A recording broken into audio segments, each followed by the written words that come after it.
안녕하세요. 한 주간도 잘 지내셨습니까? 네.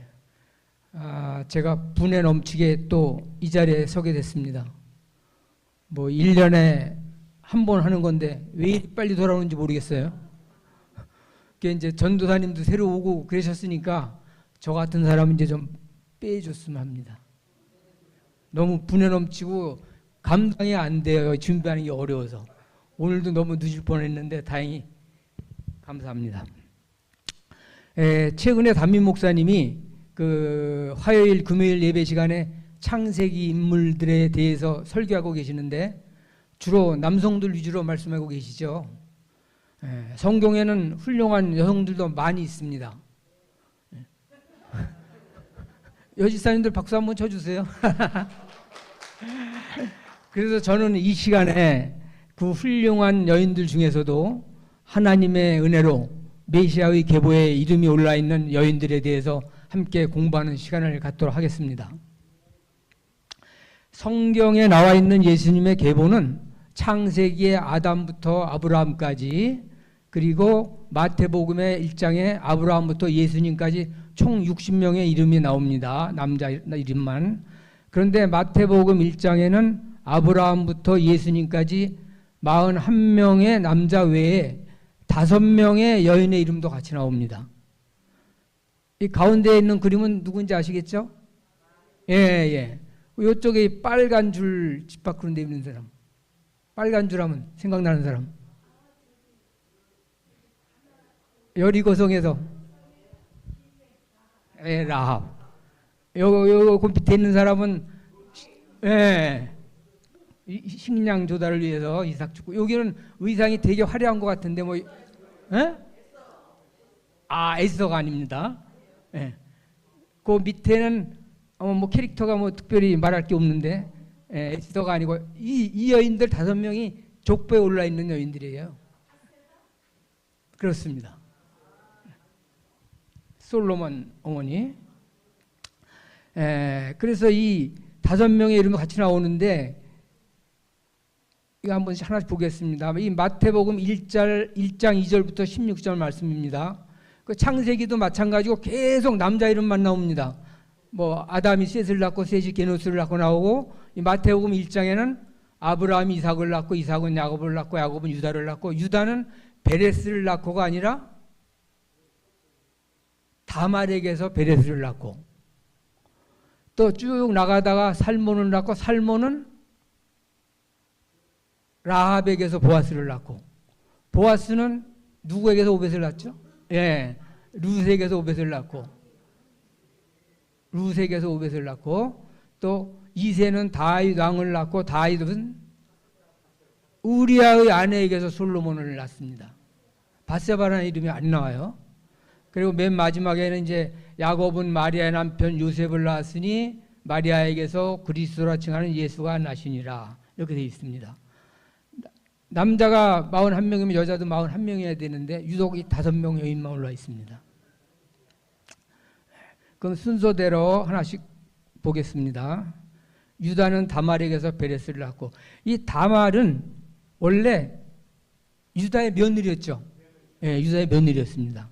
이 유다는 가나안 여인에게서 아들이 3명이 있었는데 그 첫 번째 아들 이 엘이라는 사람이 다말과 혼인한 지 얼마 되지 않아서 죽어버렸어요. 그래서 이제 형이 죽으면은 동생이 대를 이어야 되는 그런 제도가 있었죠. 형사 취수제라는 제도에 의해 가지고 두 번째 아들인 오난이 또 다말하고 취하게 됐습니다. 근데 이 사람도 죽어버렸어요. 같이 만난 지 얼마 되지 않아 가지고. 그래서 이제 세 번째 마지막 아들인 셀라가 또 대를 이어야 되는데 얘는 나이가 너무 어려서 다말을 받을 수가 없었습니다. 그래서 유다가 다말에게 이르기를 이 셀라가 성인이 되면 꼭 다시 부를 테니까 그때까지 기다리라 하면서 친정으로 보냅니다. 그런데 세월이 흘러서 다말이 보기에 셀라가 분명히 성인이 됐는데 자기를 부르지를 않는 거예요. 다말은 과부란 신분으로는 살아갈 수 없기 때문에 어떻게 해서든지 유다의 가문으로 들어가서 대를 이어했는데 부르지를 않는 겁니다. 그래서 이 다말이 생각하기에 유다가 자기를 다시 부를 생각이 없다고 판단을 합니다. 그래서 이 다말이 국리 끝에 창녀로 변장을 합니다. 창녀. 그래서 창녀로 변장해서 이 유다가 주로 이제 많이 다니는 길목, 양털을 깎으러 가는 길목에 계속 대기하고 있습니다. 올 때까지. 그러다가 어느 날 유다가 그 길을 지나가다가 변장한 창녀가 다말인지 몰라보고 동침을 요구합니다. 그래서 다말이 그럼 동침 대가로 무엇을 주겠느냐 하니까 염소 새끼를 한 마리 주겠다. 지금은 이제 안 가지고 다니죠, 염소를. 그러면은 지금 염소가 없으니까 가지고 올 때까지 무엇을 맡겨라 하면서 담보를 요구합니다. 염소 새끼 가져올 때까지. 창세기 38장 18절에 당신의 도장과 도장 묶는 끈과 당신의 손에 있는 지팡이를 맡겨라 합니다. 그래서 다말이 이 담보물을 맡기고 동침을 합니다. 그리고 그 후에 이 담보물을 찾으려 친구를 시켜서 염소 새끼를 보냈으나 다말이 있겠습니까? 계획된 범죄인데 잠적하고 찾을 수가 없죠. 근데 석 달 후에 유다가 소문을 듣습니다. 다말이 임신한 사실을 알게 됐어요. 수소문에서 다말을 찾아가지고 죽여버리려고 집으로 데려왔는데 죽이려고 하니까 이 다말이 딱 그때 받아뒀던 담보물 3가지를 내보이면서 이것이 누구 것이냐 하니까 다말이 유다가 할 말이 없죠. 분명히 자기 건데. 이때 당시 이 도장은 소유자의 그 신분과 명예를 나타내는 것이었으며 끈은 그 신분과 그 명예를 소유자와 연결하는 그런 징표로서 뭐 여러 가지 문양도 넣고 화려한 색깔로 치장을 했다고 합니다. 자기 개인들만의. 그리고 지팡이는 가장의 권위와 가문의 통치권을 상징한다고 하죠. 이 지팡이가 나중에 이제 규라는 말 들어보셨죠? 규로 이제 발전하게 되는 계기가 됐다고 합니다. 시편 23편에도 보면은 그 여호와는 나의 목자시니 보면 거기도 중간쯤에 주의 지팡이와 막대기가 나를 안위하시나이다 이렇게 나오죠. 지팡이가 그냥 다리가 불편해서 싣고 다니는 지팡이가 아니었습니다. 이때는. 그러니까 유다가 방법이 없잖아요. 확실한 자기 물건을 내보이니까. 그러니까 유다가 어쩔 수 없이 인정을 합니다. 38장 26절에 보면 그는 나보다 옳도다. 내가 그를 내 아들 셀라에게 주지 아니하였음이로다. 해서 며느리에서 본초로 어쩔 수 없이 받아들이게 됩니다. 방법이 없죠. 예. 이 다말의 행위를 저희들이 지금 현대 윤리적으로 볼 때 윤리적으로는 도저히 용납할 수 없는 일이죠. 시아버지한테 속이고 창녀로 속이고 그 집에 들어가려고 한 행위는 도무지 도덕적으로는 용납할 수 없는 일입니다. 하지만 자신의 생존권을 위해서는 어떻게 해서든지 유다 집안의 후사를 이어야 하는 절박한 상황이었어요. 유다는 또 약속을 지키지 않은 의무를 지키지 않은 사람이고 다말은 의무를 지켜내려 한 사람이고 죽은 남편의 후사를 잇고 자신이 받아야 할 보호와 권리를 회복하려는 행위였습니다. 다말의 행위는. 하나님은 다말의 이러한 행위를 정의롭게 보셔서 메시아의 계보를 있게 하셨습니다. 이 다말의 이야기는 첫 번째 인간의 윤리적 완전함보다는 하나님이 세우신 언약의 성취가 더 우선됨을 선포하는 것이라 할 수 있습니다.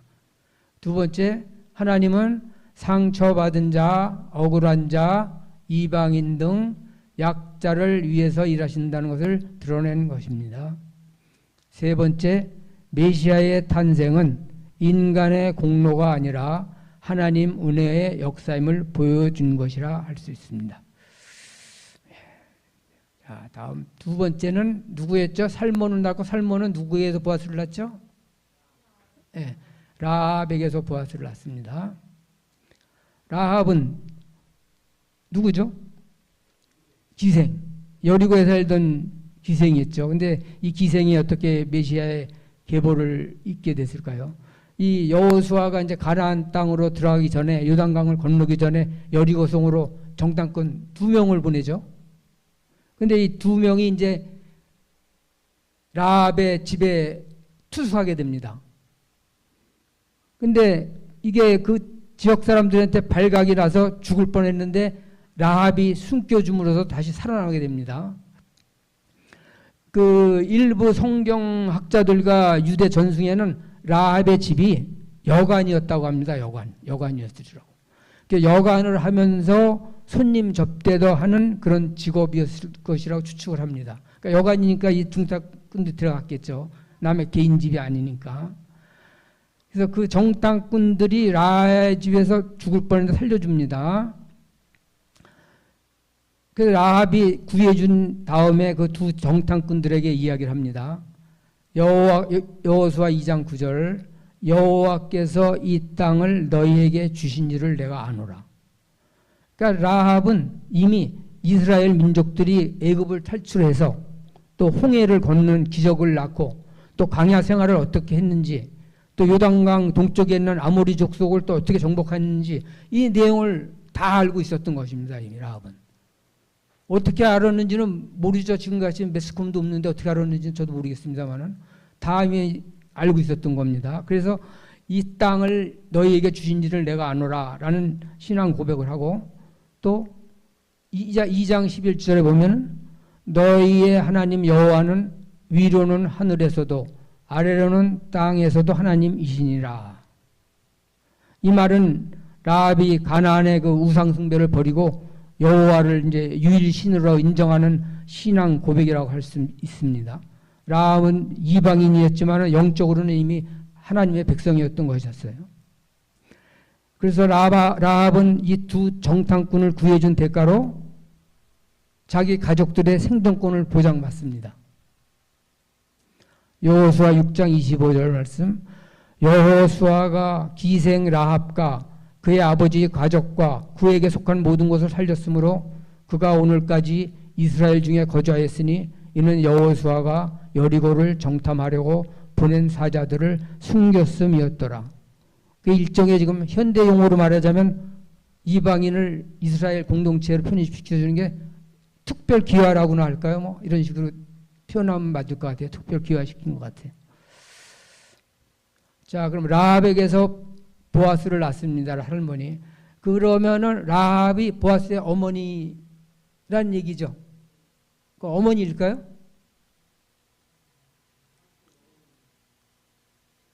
애매모호하시죠.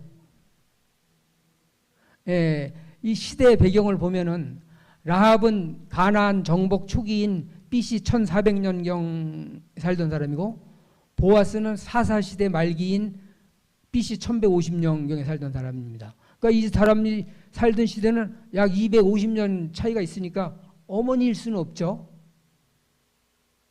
한 250년이니까 아무리 안 돼도 고조 할머니 이상은 되는 거죠. 이와 같이 성경 족보는 그 몇 세대 이상 생략하고 주요 인물만 연결해서 계보의 흐름을 나타내기도 한답니다. 이 연대 차이로 보았을 때 어머니가 아니고 고조 이상 할머니였을 것으로 추측이 됩니다. 성경에는 아버지 라함은 그 아버지를 포함한 그 할아버지 이상의 조상을 의미하기도 하고 아들이라 함은 그 아들뿐만 아니라 후손을 의미하기도 하죠. 성경에서는. 그런 취지에서 맥락에서 이해하시면 되겠습니다. 그러면은 이 살모는 누구일까요? 이 살모는 이 메시아의 계보에 있는 이름에는 어떠한 행적도 하나도 나타나 있는 게 없어요. 이 사람은. 근데 이 아버지는 살몬의 아버지인 나손은 그 광야 생활 당시에 유다 지파의 지도자급으로 모세를 도와서 인구 조사를 책임진 책임자로 민수기 1장 7절에 나와 있습니다. 그러니까 그 지도자급의 아들이니까 가문은 괜찮은 집안이죠. 근데 이 라합이 어떻게 살몬과 결혼을 하게 됐느냐? 유대 전승 기록에 보면은 정탐꾼 2명 보냈을 때 정탐꾼 2명 중에 1명이 살몬이었을 것이라고 유대 전승 기록에는 기록되어 있다고 합니다. 네. 저희가 지금 생각하더라도 적진에서 목숨을 살려준 여인과 그 대가로 이방인이 이스라엘 공동체 일원이 편입해준 남자, 뭐 현실적으로 보더라도 충분히 로맨스가 성립이 되지 않겠습니까? 네. 뭐 사실은 모릅니다. 하여튼 전승 기록에 이렇게 돼 있다고 합니다. 살몬은 유다 지파의 지도자급 인물이고 라합은 가나안의 기생 출신인데 이 두 사람의 결합은 하나님의 구속 사역은 혈통이나 신분을 초월해서 믿음과 은혜로 이루어짐을 강조하는 것이라 할 수 있습니다. 자, 다음에 세 번째 인물은 보아스는 룻에게서 오벳을 낳고, 이 룻에 대해서는 너무나 잘 알고 계시기 때문에 그냥 개괄적으로 빨리 지나가도록 하겠습니다. 하도 많이 룻에 대해서 들으셔서 다 외우셨잖아요. 그 유다 땅 베들레헴에 살던 엘리멜렉이라는 사람이 그곳에 흉년이 들어서 아내 나오미와 두 아들을 데리고 모압으로 이주를 합니다. 근데 이주된 지 얼마 되지 않아서 엘리멜렉이 죽어버리죠. 두 아들은 이후에 모압 여인과 결혼을 합니다. 그런데 이주한 지 10년쯤에 두 아들도 사망을 해버려요. 남은 사람은 나오미와 두 며느리만 남게 되죠. 후에 베들레헴에 풍년이 들었다는 소문을 들은 나오미는 다시 귀향을 하려고 두 며느리를 남겨놓고 본인만 다시 돌아가려는데 큰 며느리 룻이 어떻게 했습니까?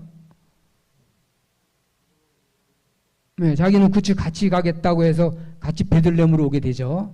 이 유명한 성경 구절이니까 한번 같이 읽어보도록 하겠습니다. 시작. 룻이 이르되 내게 어머니를 떠나며 어머니를 따르지 말고 돌아가라. 강권하지 마옵소서. 어머니께서 가시는 곳에 나도 가고 어머니께서 머무시는 곳에 나도 머물겠나이다. 어머니의 백성이 나의 백성이 되고 어머니의 하나님이 나의 하나님이 되시리니 어머니께서 죽으시는 곳에서 나도 죽어 거기 묻힐 것이라. 만일 내가 죽는 일 외에 어머니를 떠나면 여호와께서 내게 벌을 내리시고 더 내리시기를 원하나이다. 예, 이렇게 완벽한 신앙 고백을 듣고 거절할 사람이 누가 있겠습니까? 같이 나오미와 며느리 룻은 베들레헴으로 오게 됩니다. 그래서 식량을 구하기 위해서 룻은 보아스의 밭에서 이삭을 죽게 되죠. 그런데 이제 나오미가 작전을 꾸밉니다. 그 보아스의 타작 마당으로 보내서 동침할 것을 명령을 하죠. 나오미가.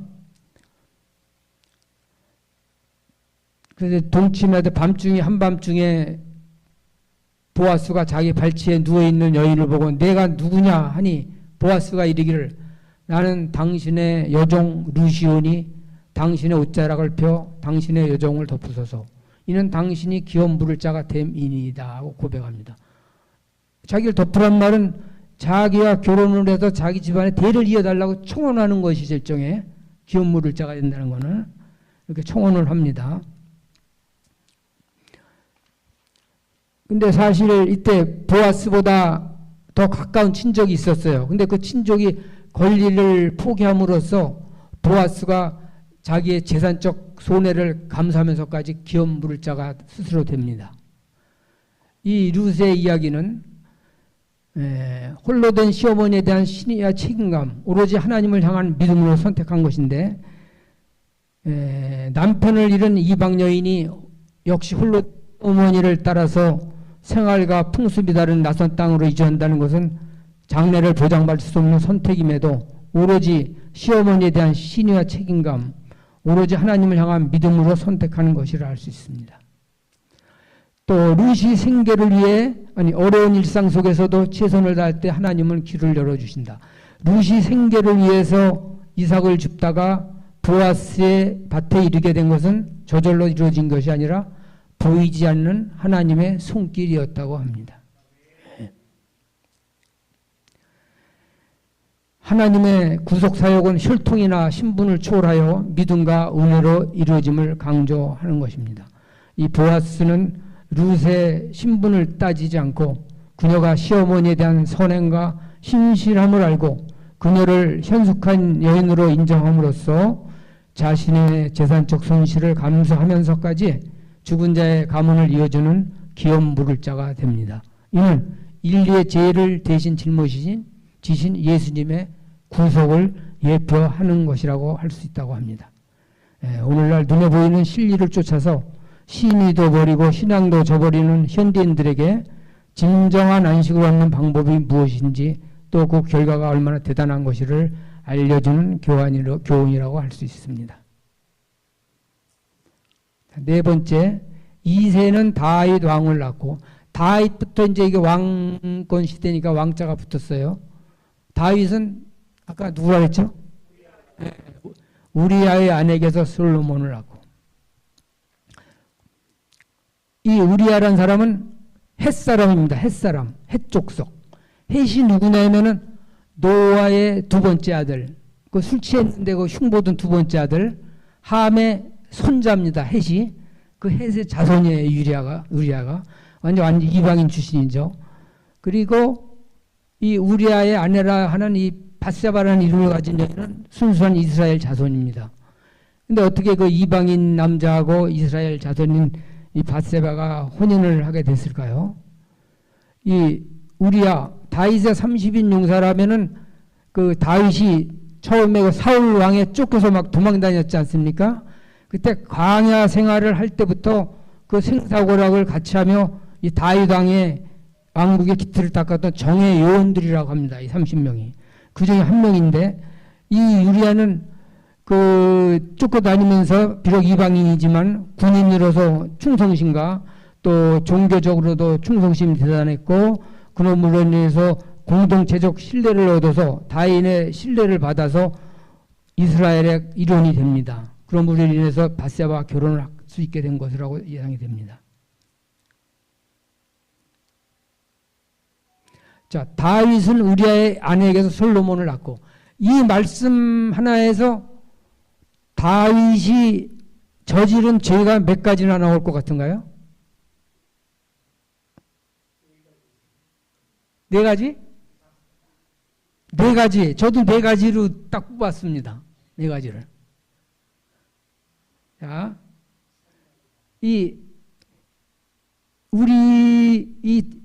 밧세바, 다윗은 이 우리아가 전쟁터에 나가 있는 어느 날 저녁에 밧세바가 목욕하는 것을 보고 음란한 탐욕을 품게 됩니다. 그래서 십계명 중에 내 이웃의 아내를 탐내지 말라 하는 첫 번째 계명을 어겼어요.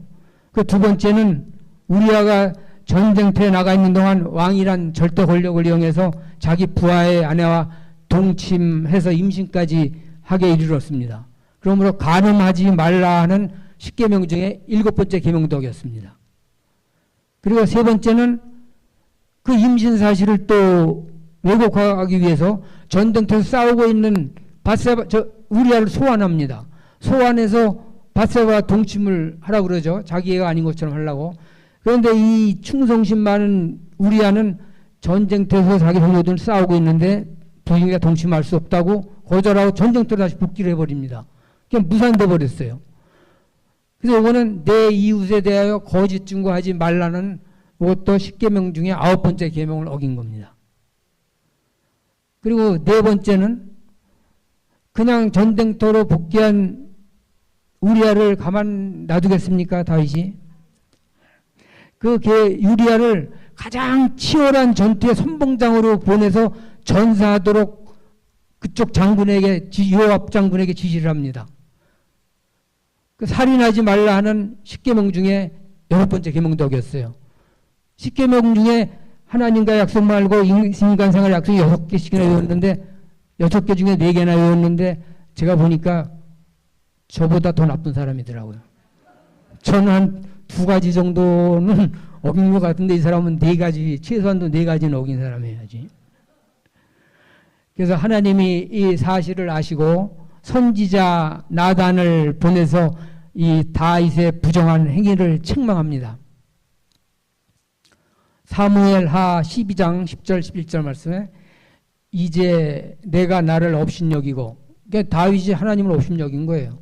햇사람 우리아의 아내를 빼앗아 내 아내로 삼았은즉 칼이 내 집에서 영원토록 떠나지 아니하리라. 또 너와 내 집에 재앙을 일으키겠다. 아주 저주를 하십니다, 여호와께서. 근데 특이한 것은 여기 사무엘하는 우리아라고 기록되어 있어요. 뭐 중요한 건 아닌데, 근데 마태복음에는 우리야로 돼 있고 같은 사람이니까 착오 없으시기 바랍니다. 기록된 대로 제가 기록했거든요. 이러한 저주를 책망을 받은 다윗은 철저히 자신의 죄를 회개하고 구원을 바랍니다. 그것이 시편 51편의 노래가 그 밧세바의 잘못을 회개하고 구원하는 내용이니까 시간 나실 때 오늘 돌아가셔서 51편 한번 읽어보시기 바랍니다. 그런데 이 내 집에서 영원토록 떠나지 아니하리라 또 재앙을 계속 일으키겠다고 말씀하셨어요. 여러 가지 사건이 많았으나 대표적으로 일단 첫 번째 밧세바의 처음 난 왕은 첫 아들이 죽어버렸죠. 나온 지 일주일 만에 이름도 짓지 않은 채로. 그리고 또 다윗의 세 번째 아들 그 압살롬의 반란을 일으켜서 다윗이 그냥 정신없이 맨발로 도망치는 그런 치욕도 당했습니다. 그리고 말년에는 네 번째 아들 또 아도니아가 반란을 일으키는 그런 여러 가지 재앙이 일어났습니다. 어떤 우여곡절 끝에 이 밧세바는 아들 솔로몬이 왕위에 오르는데 결정적인 역할을 하게 됩니다. 이 다윗이 노새하였을 때 이 노새하였다는 표현이 열왕기상 1장 1절에 보면은 아주 재미있게 표현이 되어 있어요. 다윗 왕이 나이가 많아 늙으니 이불을 덮어도 따뜻하지 아니한지라 이렇게 표현이 되어 있어요. 그 이불을 덮었는데도 따뜻함을 느끼지 못하면 갈대가 된 거죠.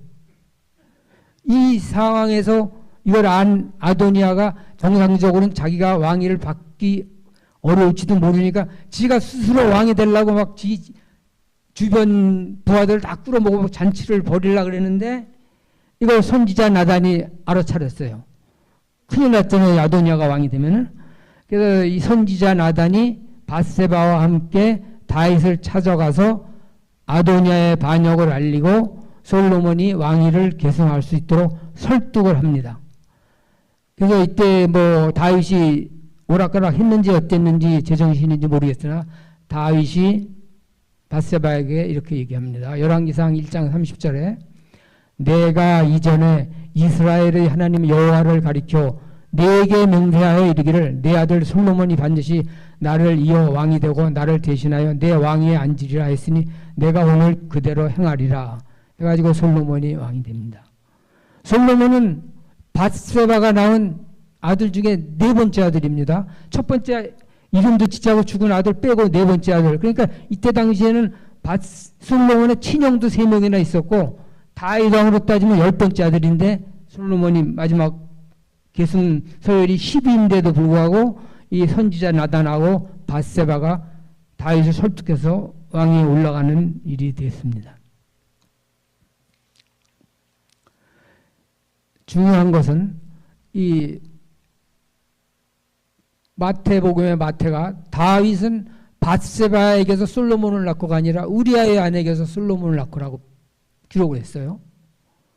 이 이유는 그 절대 권력에 상처받은 정결한 여인의 이름을 감춰주고 충직한 군인 우리아를 부각한 것이다. 두 번째는 그 메시아의 족보에 다윗의 죄를 명시함으로써 예수 그리스도의 계보가 죄와 허물을 가진 인간 역사 속에 깊이 뿌리내리고 있음을 보여준 것이다. 이는 예수님이 죄인을 구원하러 오신 분임을 강조하는 것이라고 합니다. 세 번째는 마지막으로 하나님은 다윗의 죄를 징계하시면서도 그 여인에게서 솔로몬을 낳게 하시고 메시아의 혈통을 이어가게 하셨습니다. 이는 인간의 죄악을 넘어서는 하나님의 주권적인 은혜와 구속 계획을 보여준 것입니다. 인간은 끝없이 타락할 수 있으나 하나님은 그러한 죄조차 회개를 통해서 선으로 바꾸시는 은혜를 베푸시는 분이십니다.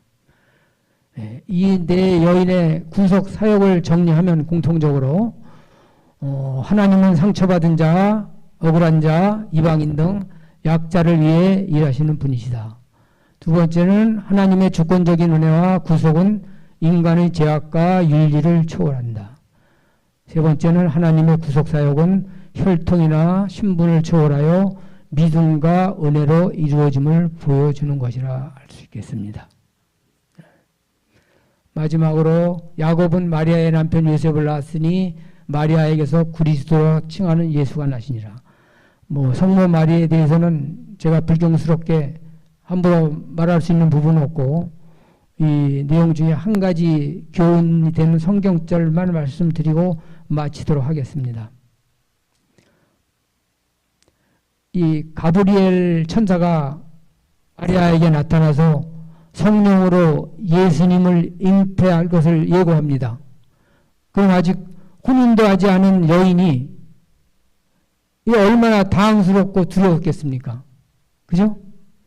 혼인도 안 하고 이제 요셉하고 약혼만 한 상황인데, 요셉의 아이도 아니고 성령으로 잉태한다는 게 이게 믿어지겠나요? 그러함에도 이 마리아는 이 가브리엘 천사에게 이렇게 답변을 합니다. 누가복음 1장 18절, 마리아가 이르되 주의 여종이오니 말씀대로 내게 이루어지이다. 예, 이런 확고한 믿음과 순종만이 이러한 대답을 할 수 있었던 것입니다. 성도 여러분들도 저희들 모두 주님에 대한 확고한 믿음과 순종하는 삶이 되기를 간절히 소망합니다. 감사합니다.